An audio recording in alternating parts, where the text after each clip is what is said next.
میں نہ کھانا کھا رہا تھا، سفر کرتا رہتا ہوں اور پھر ادارے کی مصروفیات بہت زیادہ میرے ذمے ہیں۔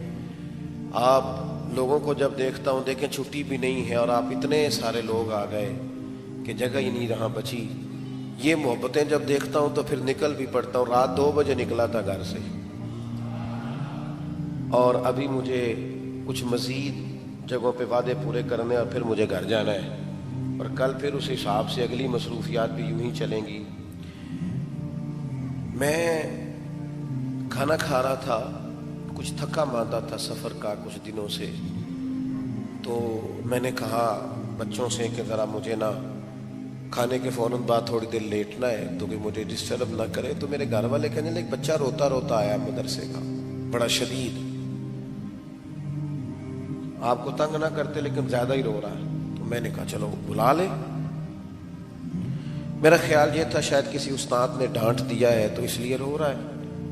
وہ بچہ اندر آیا تو کانپ رہا تھا پوری طرح،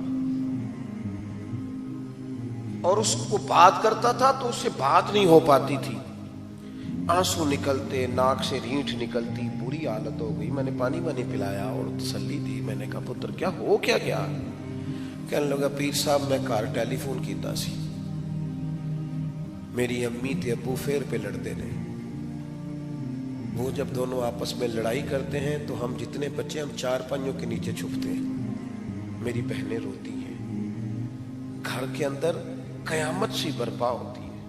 میری بہن نے فون کیا تو میری بہن رو رہی ہے، آپ دعا کریں ہمارے گھر میں سکون ہو جائے۔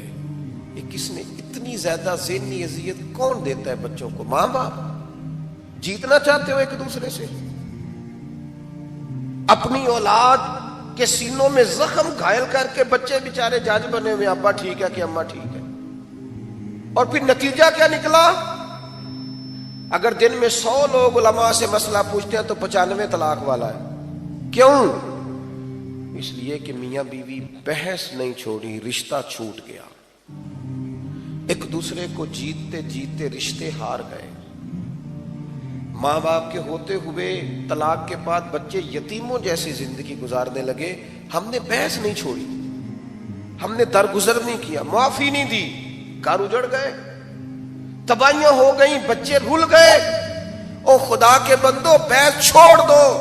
لو سنو یہ حدیث یاد رکھنا، نبی پاک علیہ الصلوۃ والسلام نے فرمایا جو حق پر ہوتے ہوئے رب کی رضا کے لیے جھگڑا چھوڑ دے گا، اللہ کے رسول کا وعدہ ہے رب اسے جنت عطا فرمائے گا۔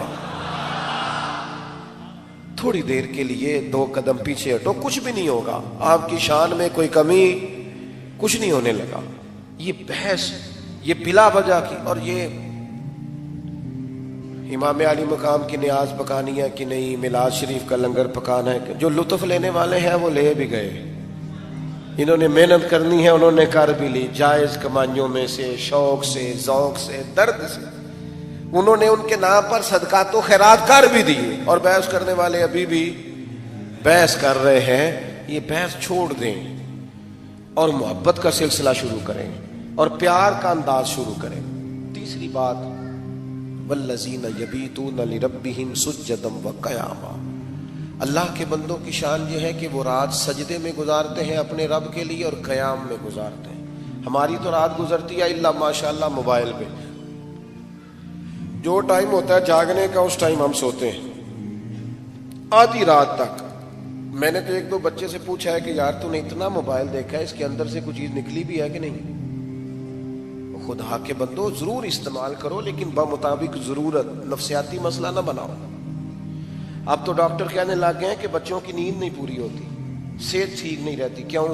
کہ موبائل تکیے کے نیچے ہوتا ہے، وہ سونے نہیں دیتا، ہر وقت توجہ اسی کی جانب لگی رہتی۔ تو جب بندہ نیند پوری نہیں لیتا تو پھر وہ جسمانی طور پر بھی کمزور ہونے لگ جاتا ہے، اعصابی کمزوری ہوتی۔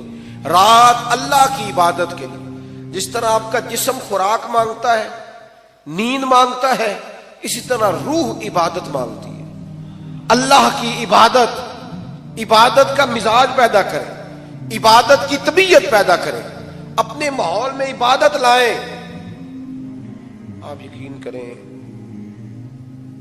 کچھ دکھ بندے کے بڑے ذاتی ہوتے ہیں، بندہ کسی سے کہہ نہیں سکتا،